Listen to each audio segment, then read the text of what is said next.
you have a Chinese phone, please remove the battery. Okay, so this morning, I'm not going to take our time. I like to share the things that I experience on my job. And I've noticed that in the last few months, people have been in critical conditions because of the economy. And they are running here and there looking for loans to sort out issues that they could have sorted out if they had a savings. I'm going to share.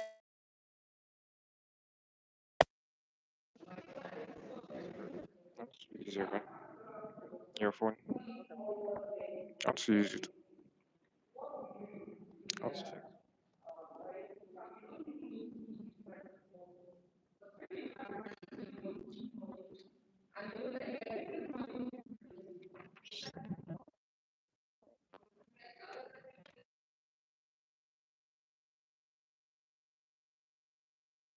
Pay.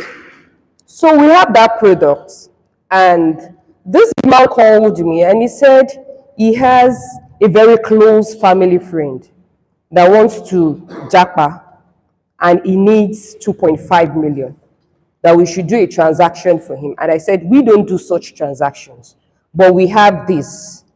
So he decided, okay, no problem, do the transaction for me. He sent us the money. We did that transaction and the man traveled. So when the first installment was due, they called the man. Part of the reason why we don't do that is because how do we get you back? So we don't do such transactions. And stories started. And it was not just that the man wanted to tell stories. The man was in a big mess. The things they told him on the job that he got before leaving Nigeria was not what they were offering him. And the day he was talking to one of our representatives, the guy said he was in the toilet trying to receive his call and the guy was crying. So I spoke with the person that referred him and I said, this man is not paying. We can't get your money. There is nothing we can do. But why don't you tell the guy to come back home? Because if you are living in a place where you are living like a slave, why don't you come back home? So I spoke to that man that day, and the man said, "Ma, I can't come back home. I don't have anything left." That he doesn't have anything. That is just one of those stories. We have a couple of people like that. And that is why I'm going to be talking about our emergency fund, which we call gratitude fund. We've always been hearing about saving, saving, saving. But what exactly are we saving for? I know most of us, we know about our financial freedom savings. But what about the other savings accounts? We say that for you to be truly financially free, you need charity account, day-to-day account, enjoyment account, financial freedom account, gratitude account, and your project account. But today I will be speaking only on the emergency funds. What is an emergency fund? It is the fund you put aside to cushion the effects when there is a major life-threatening situation. Most of the time we think emergency fund is, I just have a flat tire or my tire got spoiled and I need to buy it because I didn't expect it. It is unexpected, yes, but it's not life-threatening. So such should be provided for in your miscellaneous, in your day-to-day account. But I'm not going to talk about that today. So your emergency account must meet this: unexpected, unavoidable, and urgent. So when you are saving towards it, what are you saving towards? Something that is urgent, that is unavoidable, and that is, what did I call the third one? Unavoidable, urgent, unexpected. You may start feeling like, but we think positively. Do we really need to do that? And that is why we call it gratitude account. Because for you to have the opportunity to go back to that fund, it's because you're still alive. Assuming that man has such funds, he can easily come back home and say, let me come and start all over. He said the work condition there is hell. Please, I'm not saying people should not jackpot. I'm not saying everybody that is going is having it bad. But this is just a peculiar situation. Even within the country, we have people that went to work today and tomorrow they don't have a job. Like the bank that their license was revoked yesterday, how long are those people going to have a job?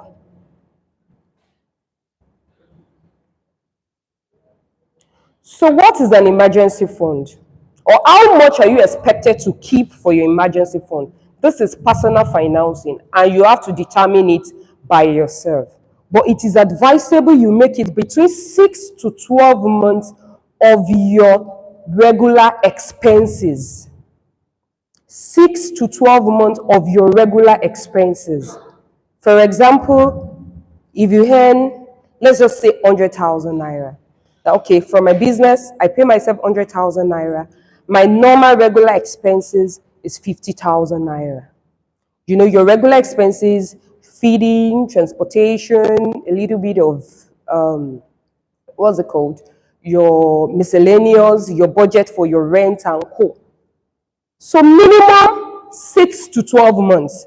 Some will say 24 months. And that is why it is personal amount of money. So that in case you are out of job, in case you can't work for some time, in case you need something that it's very important. Let me digress a bit. There is a patient that I met. He has a very good job and he is well paid. Then the man became sick. He has health insurance and he was sick. By the time they diagnosed him, they find out that his health insurance doesn't cover the sickness and he doesn't have any form of savings. He will be at the mercy of people, begging them up and down, trying to raise funds. And that is where we'll see GoFundMe. So when you are planning your emergency fund, should be between 6 and 12 months of your expenses. But you determine how much you want. You may decide, oh, I want to do 2 years.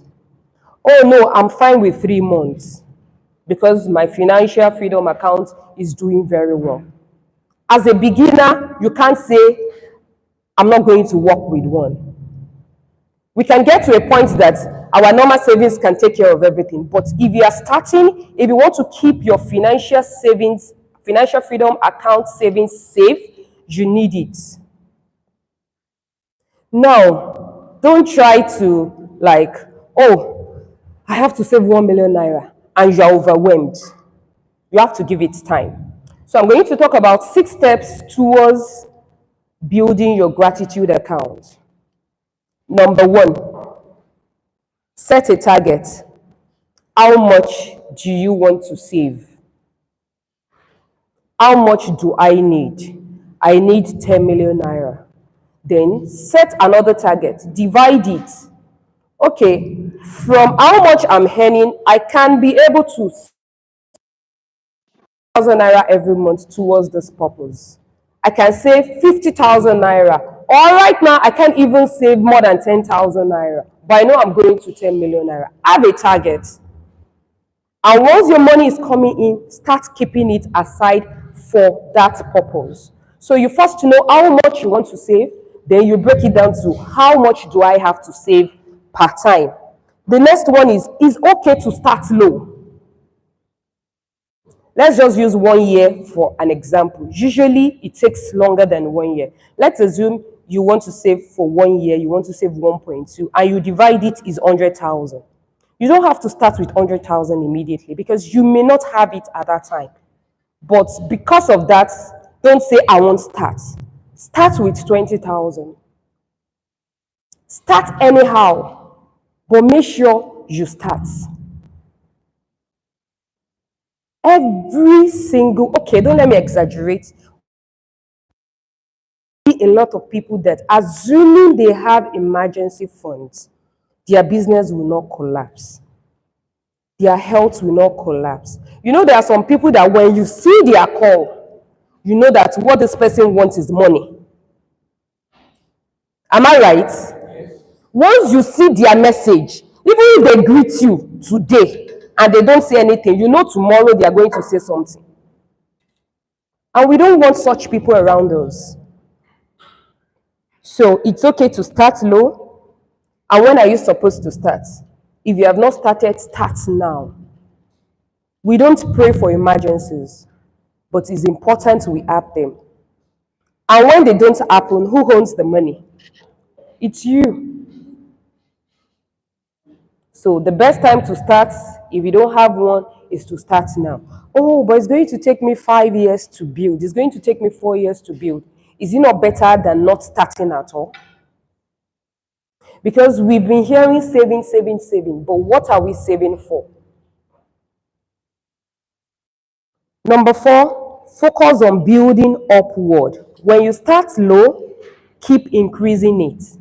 Like I used the example of 1.2, you're supposed to save 100,000 per month, but you are saving 10,000. Try in the next 2 months, you could make it 50,000, 60,000. Give it time. Like I said, it may take 6 years. It may take 5 years. It may take 2 years, depending on the phase of life where you are. So give it time. Number 6, put some respect on it. Don't just touch it for any reason. School fee is due. School fee is not an emergency. You know that you will pay your children's school fee 3 times in a year. Oh, I want to hang out with my girls. It's not an emergency. So put a respect to it. Draw up reasons why you will touch that money.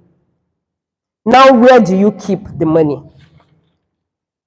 Where do you keep the money? Don't keep it in an investment that is highly volatile. What do I mean by highly volatile? An investment that anything can happen to it. Like crypto. That is worth ₦1 billion today, and tomorrow is worth ₦1,000. Don't keep it in locked in funds. Like I'm buying a bond, I'm buying stock. Because when you need that money, you need them right now. Even if it's not right now, you need them in 6 days, 7 days. You can imagine when the pandemic came and you have a property and you need money. You can't sell it at that time. And if you're going to sell, you're going to sell it discounted.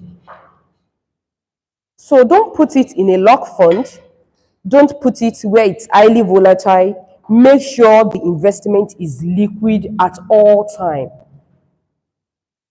And the fourth one is you can divide the account. You can have part of it in a partially liquid fund, and you can have another part in a very liquid form. Like somebody once said that she keeps her own as cash. You may keep some as cash, but really that's not for me. You can keep it in an account that has ATM that you know, okay, I can withdraw good amount of money from it.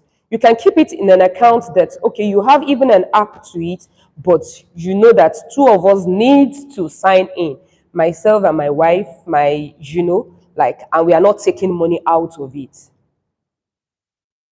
So when you are keeping this money, don't start thinking of, oh, I need to invest it. No. Being easily accessible is more important than the principal. However, I won't say you should keep your money where it's not yielding anything. So look for a high yield savings account where you can put it. An account that within a week you have access to it. An account that over the weekend you can have access to it. And that is why I said you can divide it. So the question is, when I talk to people about emergency funds, lately, they ask me this question. So if I'm seriously in debt now, like they are in debt, not me. If they are seriously in debt, and now you are telling us to build emergency fund, am I not supposed to finish? I start building my emergency fund, and I tell them, if you still earn and you can still feed comfortably, do the two alongside. It may just be a little amount because it is the discipline you really need. And you know, the comfort, the confidence that comes with you knowing that you have money somewhere sometimes prevents problem. We make irrational decisions because we don't have money. I don't know, maybe I won't share this. There was an investor that wanted to give us an investment and he was asking for a very ridiculous return. And we turned him down because we're not in a fix. And where he was taking his money to, the company has an application on our table for a loan.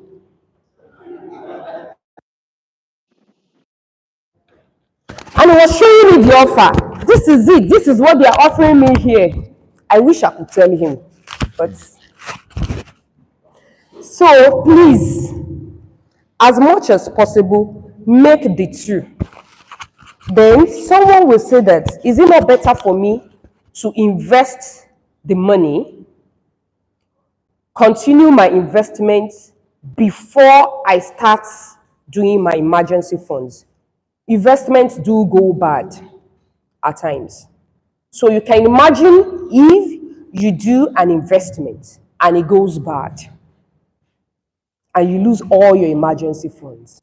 But if you have your emergency funds and an investment goes bad, you have something to start all over. Now somebody will say that, oh, they are so poor that they don't even have anything. If sincerely you know that you've cut down all wastage, there's no wastages, and you are truly, truly poor, then you may not be able to start. What you should look at is how to increase your income. Because it is not all the time that cutting expenses will help us. Some people have cut it to the barest minimum that there is nothing to cut again.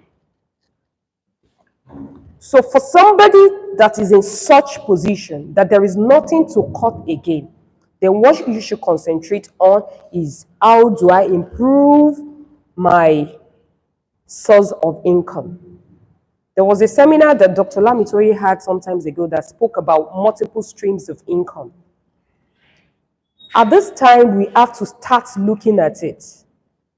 How do I improve on my income? It could be what you are doing. You may just have to diversify. There are different types of diversification. Maybe your value chain, possibly you're a farmer and what you do is you just produce chicken and people come to buy and sell. You may also start looking at, okay, I want to start dressing it and selling to restaurants, because with that you have more money. Not until as a farmer you start a microfinance. So you can look at other little things here and there that will make you more money. But always remember that it should be multiple streams of income, not multiple streams of problems.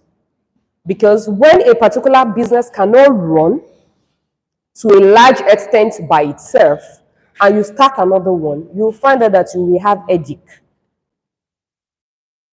I think it was during last meeting that the class governor was telling us about a seminar we went to, and they were talking about multiple streams of income. And when they asked the lady the question, she said, in fact, you can have 20.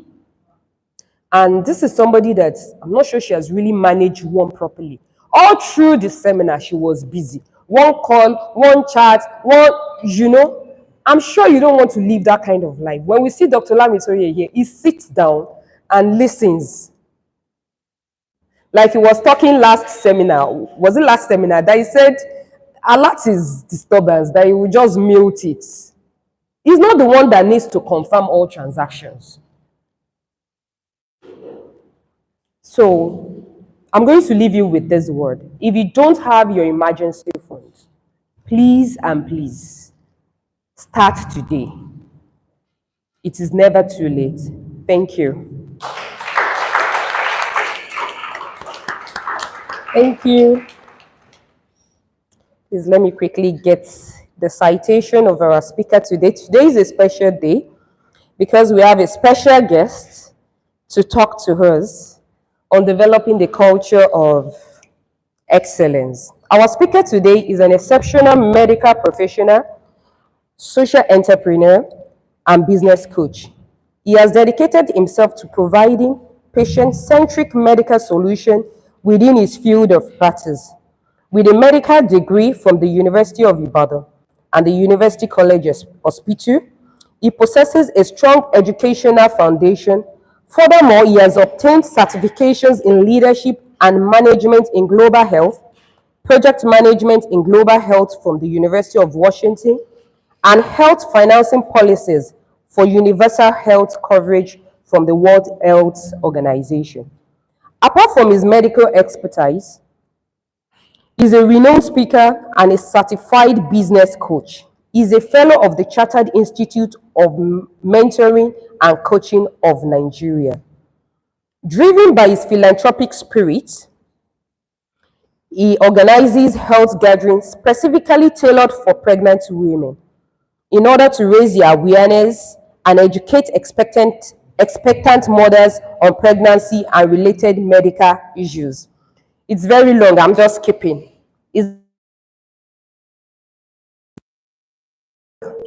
He has a lot of achievements. So please, I want us to keep clapping, please.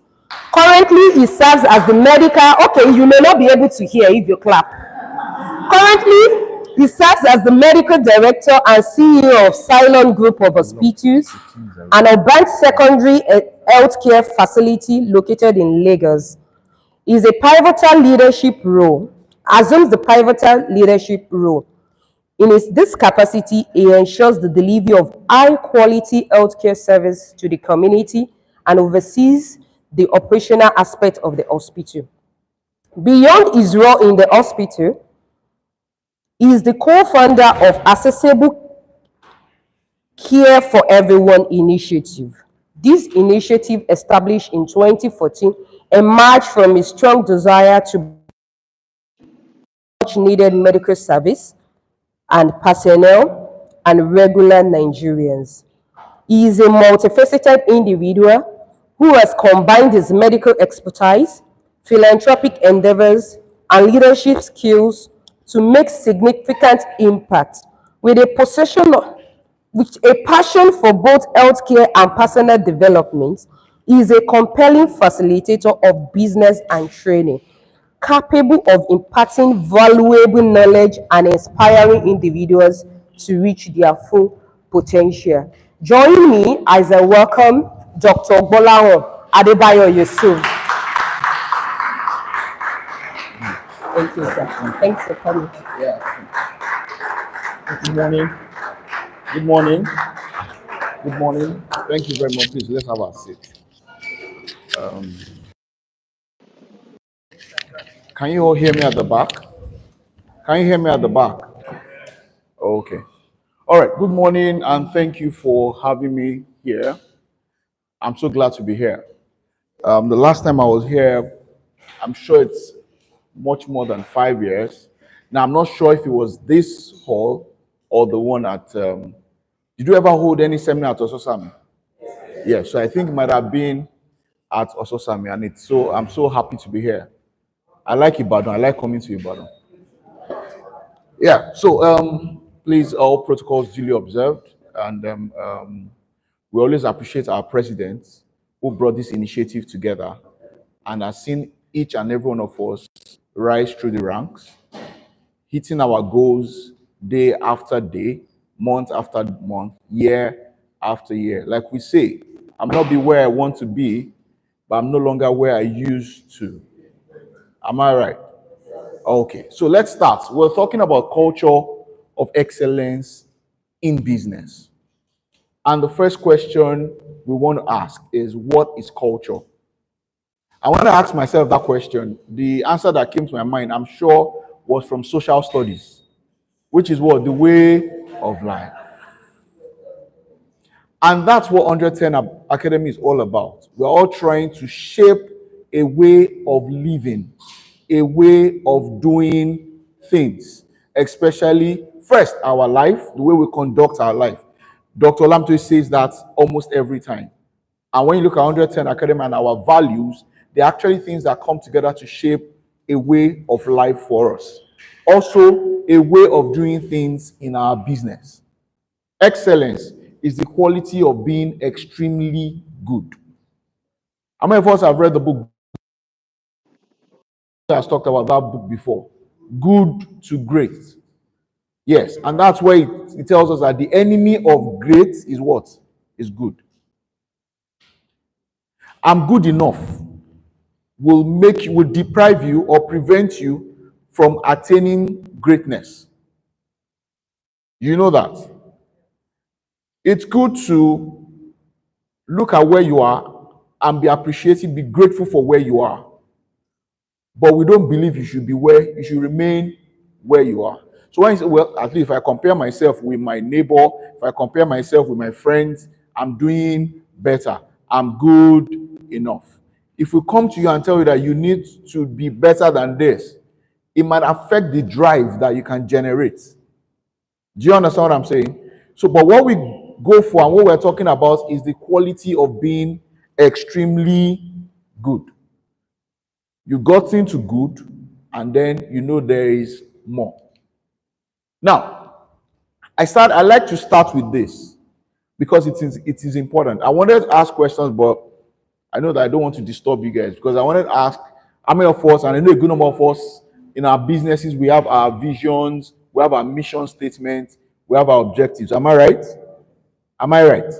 Now, if you ever get to a time where you're struggling between what your vision is, what your mission statement is, what your objectives are, and what you're seeing in your business, most times there's a mismatch between what you're trying to achieve and the culture you have created in your business.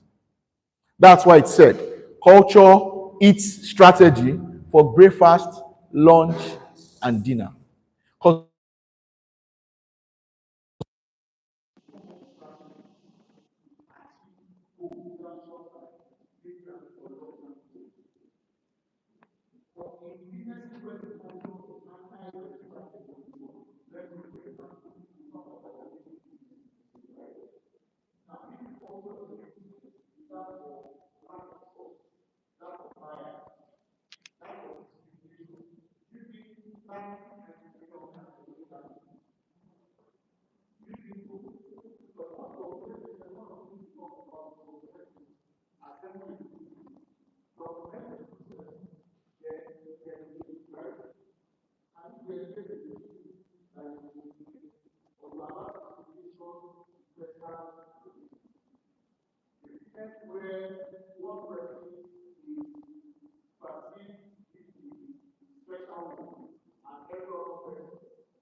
They hold it upside down like this and press now, right? Now, Kodak is no more because when technology was moving to using digital pictures, they were stuck in the film, negative films. I remember in secondary school, I bought camera. I took pictures. I took the negative. I took it to develop it, right? Now, because they didn't have the culture of innovation, I'm sure at some point they would have caught on the fact that the world is moving to digital pictures and we need to move with it. But because at the heart of their culture is not innovation, it was difficult for them to adapt. What am I trying to say? Culture that propels the business to achieve success. Strategy is the fuel. If the engine is weak, if the engine is faulty, please buy grade 1 or grade A fuel. Will the vehicle or machine perform what it's supposed to? No. And that's why this topic is very important. Because before you start moving to strategy, oh, these are my goals, this is what I want to do, you must actually create the right culture at the place of business. And like we say every time, your business is an extension of you. In fact, if we look at you and your life, how you conduct your life, and we look at your business, we should be able to draw parallels between yourself and your business. Has it ever happened to you that you get to your place of work and you don't recognize what's going on? Now, the reason why that happens sometimes is because there are things you are seeing that you did not put there. Possibly because you've employed one or two people who, in your absence, have started to influence certain changes that do not align with your goals, your missions, and your visions. When we're talking about culture, we're talking about values, we're talking about the norms, we're talking about the way of doing things, practices that shapes behaviors and actions. Our deputy governor said quite a number of things here. And I actually draw a parallel. There was a time we needed funds to actually expand, to do some things. And we needed budget funds. As much as we needed, and it was so urgent, and it was like, see, if we don't get it, the whole thing is going to come upside down. We didn't go to bank to borrow because it was part of our norm. I'm not saying here is wrong too. Do you get what I'm trying? It is not part of our own culture. We were built on save. Do you understand? Increase your earning, save, and then you invest back in the business that produced it. Do you understand? So we had to seek for other alternatives of funding, which did not include going to sit down in front of a bank manager and explaining all the stories about your business. Do you get what I'm trying to say? Now, we have people come into our business, and I'm not there, and they're asking for maybe they should cook. Well, the world is to cook the books, inflate the bill, so that possibly whoever is paying will pay more, and then the business will remit the extra. They don't have to ask me to know what to do because they know one of our watchword is integrity. We're in a business where the customer needs to trust the hospital, right? When you sit across a doctor, you need to be able to trust the doctor. The day you begin to find out that the doctor is not trustworthy, you won't even go there again, right? Because what you discuss with doctors is that of life and death. Life and life. I already have an idea of the culture of the person that said life and life. You don't say negative things, right? That's good. So when we set up a business, how do business come around about? As an entrepreneur, you have an idea, or you've seen the problem that needs to be solved. You've seen something in the society, people have a problem. I like to use, also, they are not paying me, but maybe I'm also trying to audition for them to become the ambassador. You look at Amazon. Now, right now, you can buy them. I'm sure you bought things from other parts of the world without going there, right? Because you have Amazon, you have a few others that have solved distribution problem, such that you need a phone that is produced in China, marketed in America, and you want it in Nigeria. You go onto the site, you like the phone, you click on the phone, you pay for the phone. A few weeks later, the phone gets to you. Am I right? Now, what happened there is Jeff Bezos looked at it and said, see, people want to buy things from other parts of the world.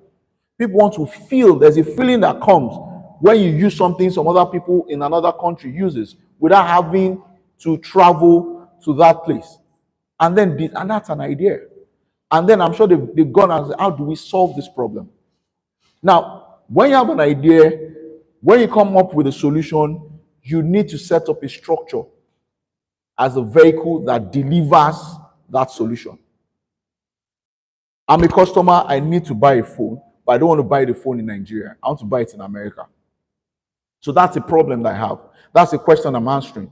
And he has looked at it and said, okay, I can solve that problem. I can answer that question. But is it the one that ships the phone to me? A team, it creates processes, it creates systems, and it creates a team that actually actualizes that. So if we are looking at creating a culture of excellence in the business, then we're looking at building teams with the right skills and mindsets to allow focus on creating what? Excellence. What do we deliver when we do business? We actually deliver value. When you actually, all you do is to create value and your customers are ready to pay in exchange for that value. Am I right? So when you go to the market and you want to buy a pair of shoes and they say the shoes cost 50,000 naira, if you buy those shoes, it's because you value the shoe more than 50,000. Do you agree with me? For you to pay 50,000, you believe that to you, the shoe is worth more than 50,000. Am I right? Except you have a lot of money and you don't have good spending practices and just feel you should just throw money to every shiny thing. So for the businesses you run now, you're actually creating values that you know that the customer is willing and ready to pay for. Correct? Yeah. Now, and you have a team that helps you achieve that. And then in order to imbibe the norms, the practices that will deliver extremely good value, you actually have to first create those values. Next, understand how to communicate the values. Third, get the people, the structure, the team that would also imbibe that value, and then they create that value, and your customer buys of that value, and then you can say, in that simple equation, you have created a business that is delivering on excellence. Do you understand? Do you really understand? See, at this seminar, you can come. Okay, no, you ask me questions later. So, we're going to be looking at the characteristics of such a team. We're going to be looking at the characteristics of that kind of business that delivers excellence at every turn. And what I want you to pay attention to in this meeting is what part of these things that this guy is describing can I imbibe into my business? What lessons am I going to get? What things can I draw from this? You'll find some of the things you're already doing. Do you understand? You will find some of the things you're already doing, and while you're looking at them, you might actually say, okay, I can do it a little bit better. I can actually do it a little bit different. Do you get what I'm saying? Now, I'll say the culture your business would get at the end of the day is what you allow. Let's say, for example, I'm from the Southwest, and then I go to UK and they say the king is coming. and the king comes and stops in front of me and look at me in the face, how do you think I'm going to greet him? Who can guess? I'll go flat. Maybe exposure, and my brain will say, go forehand here. Oh." They don't do that. If I don't have the knowledge that the way they greet here or the way you greet the king of England is different from the way you greet your father at home, the natural thing is to what? In fact, you have to hold yourself back, not to go on your knees or to prostrate for the South, because that's our way of life when it comes to greeting people who are older or people, of course, who we want to honor. Right? Do you get what I'm saying? Now, if you take, for example, so I grew up here, I was born here, and I've been here most of my life. Let's say I was born in that culture, even though I'm from the Southwest. I was born in England. I grew up in England. If he walks up to me, would there be any compulsion to go instilled in me? And the difference, and while we're growing up, if you see an older person and you just bow, what they do, they give you, right? Now, why is that? Now, if it happens that, okay, I used to prostrate and as I grew older and I see my dad and I say, good afternoon, sir, and he does not do that, and he does not say anything about it, in a matter of time, I'm going to change my culture of prostrating when I see elder ones to just nodding. Why do you think that happened? My father permitted it. So it's not enough for him to say at maybe when we sit around the table in the evening or in the morning that see when you see your elders prostrate. It's not enough for him to say that. He's supposed to encourage it and should not allow whenever we do otherwise. So sometimes the challenge we have in creating this culture is that we say one thing, we permit another. Oh, you say in our business we pride ourselves in integrity, and you have somebody who is stealing, or at least there's some suspicion of stealing, and every other member of the team cannot see you do, they're not seeing you do anything about it. You're not even investigating, probably because you consider that person a superstar in your team, and you feel like if you investigate and you find out, you have to let the person go. What do you think will happen a few months down the line? Even those that have been resisting the urge to steal, we start to do the same. Or like the example I used earlier, you talk about integrity and honesty, and when your customer comes to you because of the way the pedestal you placed the customer, and then they ask you to falsify or cook the books, and you do it for them, and your employees are aware of what you've done. Next time you're coming to talk about integrity, because you're not practicing what you teach. You talk about punctuality is the soul of business, and when you call for a meeting, because you are the boss, you are there 10 minutes late, 15 minutes late. You don't even bother to apologize. I'm sure they are tired of hearing your apology. If you apologize, because for every meeting you are late, what's going to happen a few months down the line? They won't show up early for that meeting. Because I see, even when we get there, our guy won't come until 15 minutes late. But if you say punctuality is the soul of business, and you are there 10, 15, 30 minutes before time, soon, I'm sure you start your meeting 10 minutes before the scheduled time. So, and that point is, before we go into characteristics, it's very important, because whatever you achieve in your business actually starts with you. What you permit, what you allow, is what will fester. From the day it starts to show its head.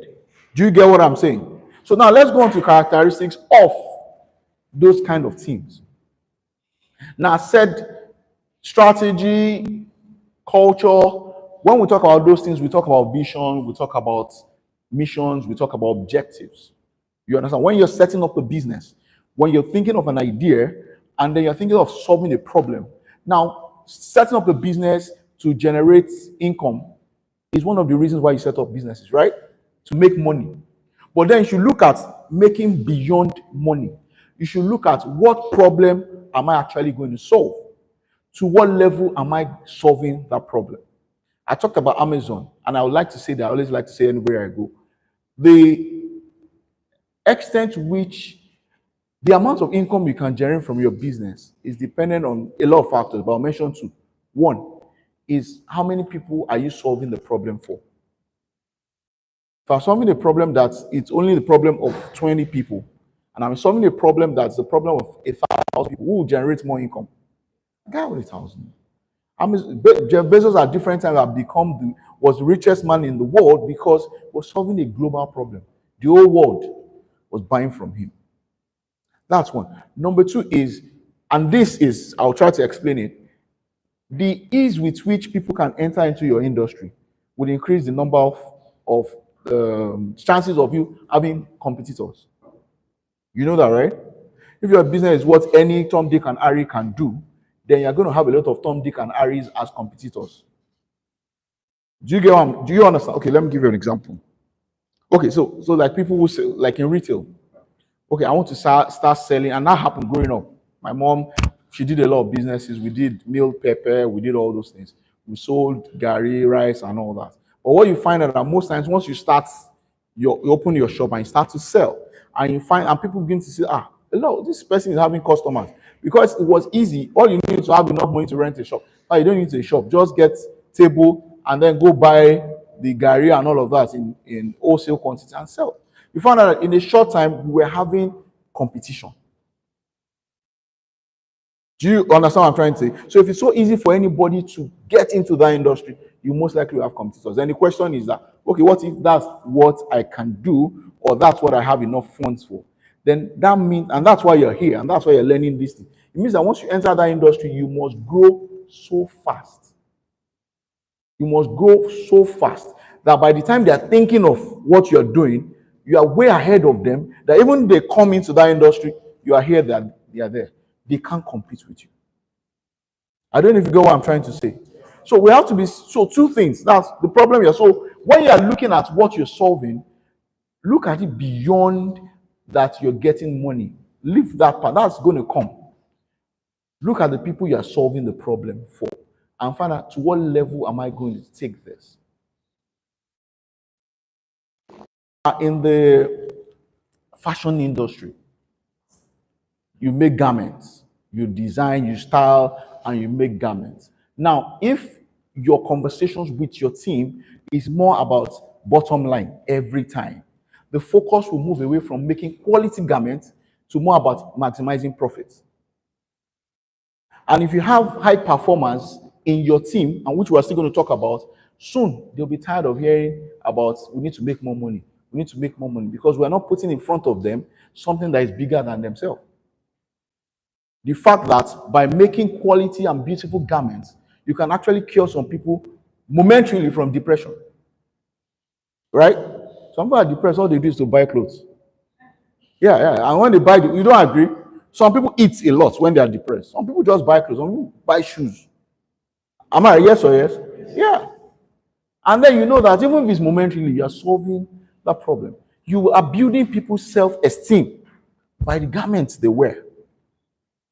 If I show up here in an attire that is torn here or looks shabby, you most likely won't listen to me. I most likely will not speak confidently. Because once your eyes moves away from your gaze drops from my face, she's looking at that gaping hole in my shirt. Do you understand? And then I'll be distracted. I might not even deliver my best seminar. So making garments also does much more than just buying and then collecting money. So when your vision really must be, first, understanding that whatever you are doing, find a reason that is beyond money. That's one. Number two, find ways to communicate it to your team. And then we talk about that a lot here, your long-term goals.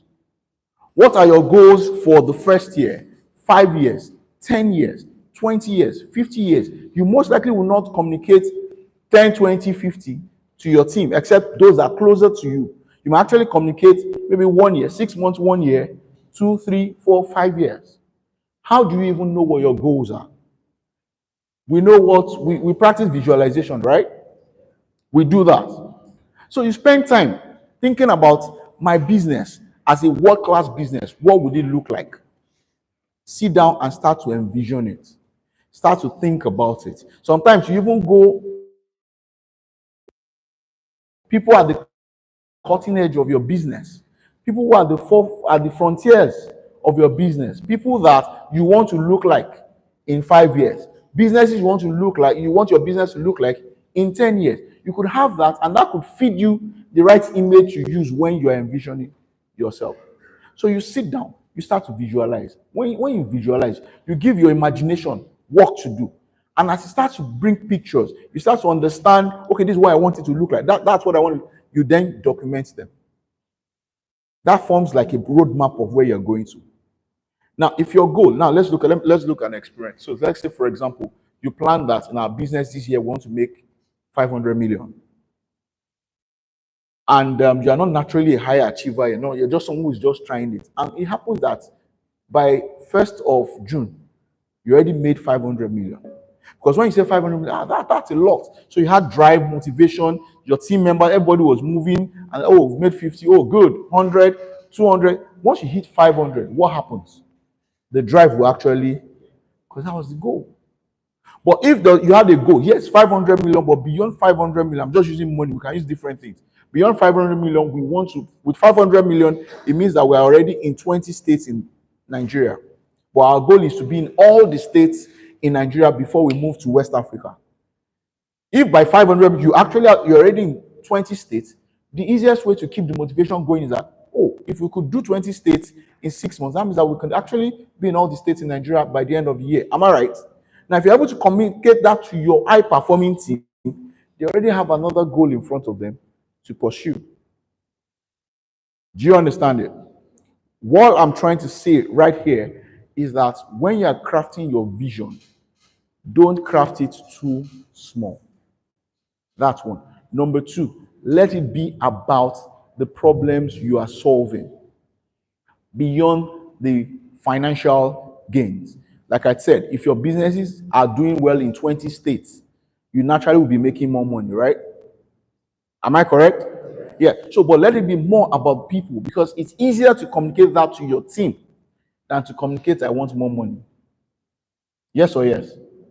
Yeah, because if you come that I want 500 million and all the 500 million you're talking about, you want it for yourself. At some point, you will struggle to motivate your team, right? You get what I'm saying? But when it's about something bigger, it also motivates you to keep at it and to keep doing what you're doing. I talked about that. Goals, imagine it, write them down. And then when you have that vision, what is the value system that can deliver on this? What are those qualities that would deliver on what we're talking about? So, for example, like I said, in my own industry, integrity, honesty is important, right? That must be part of the culture. Now, if you're looking at a business, you're setting up, like, let's say, the fashion business, and then you know that you want to scale and be open outlets in as much as 20, 30 states in the country, and you don't just want to deliver the regular kind of garment making. You want to bring in machineries. You want to do almost everything to yourself. You want to find cutting edge technology that helps you to deliver the clothes in record time. You know that the culture of innovation must be one of the things that you instill in your people. You can't have people who would look at innovation. Innovation is finding new ways to do things if they don't imbibe the culture of continuous learning. I don't know if you get what I'm trying to say. I'm trying to tie some of those big things to the little things we already know, and we must make sure you're doing. If you want your business to be able to be nimble and adaptable to various changes in the economy, if you are doing business in Nigeria and you are not adaptable, you have not started. Because in this country, you can wake up tomorrow and then the policies are different. Now, if your business is set up that it's so rigid, that before, and one of the ways you know it's rigid is that from where conceptualization, from when an idea or a new way or a new position or a new decision is made from the top to where they are going to effect the action, the length of time it takes tells you how rigid or how flexible your business is. If you sit down, have a meeting with yourself, because like some of these things are meetings with yourself or with your management team, and say, okay, the way we actually deliver our products, when our riders get to drop the goods with the customers, the way they approach them, we don't like, we want to change. It's good, but we want to make it better. Maybe possibly, okay, they go there, they have to call, so we want to change a few things. Maybe we call before they leave the before the rider leaves where they're picking up to the goods, before they want to make those calls. And when they call, this is what they want to say: good morning, my name is so, I'm calling from so and so business. I have a package for you and I would like to be on my way. I want to know if you are available to receive it. Or my name, I have a package, my it want to know if you're available to do. And they make that decision, as opposed to when the rider is already there and saying, so good morning, are you so I have a packet for you. Now, the first one is a better way, right? Now, if you make that decision today and they don't effect that decision the same day, then it's not a flexible business. That means also if you have problems and challenges that you need to adjust or to adapt to, it will take a longer time before you effect it. And then you would have had problems. Does that explanation make sense? Does it make sense? Because you need to look at a business. Are we flexible? Are we adaptable? Something happens tomorrow now. For example, you're in the retail business that the prices are always changing. How quickly, how fast do you also adjust your prices in order that you don't run at a loss? How fast is it? Is it like maybe 3 days after you realized? I'm sure that won't be a problem because nobody wants to lose money, right? Once the price goes up, everything goes up, right? But let's say for another thing is your customers give you feedback about how they are receiving your service and they don't like it. And then you agree with them that we need to do something about it. How long does it take you to do something about it? That tells us your culture of flexibility, your culture of adaptability. And the best way to improve is to have that culture of continuous learning. We've learned that here. I don't have to explain how you actually build the culture of continuous learning. But like I said before, you can't have that culture of continuous learning if you're not learning. If you, the boss today, is the same guy they are interacting with 1 year after, do they need to learn? But if they can see before their eyes that the guy who spoke to us last 6 months ago is not the same guy right now. He's talking about the same thing, but he has found new ways to do it. And those new ways of doing it is doing it better and faster. I'll keep going back to that. Whatever you permit is what festers in your business. So, vision, create it. Let it be about something bigger than you. Let it be something bigger than the employees. Let it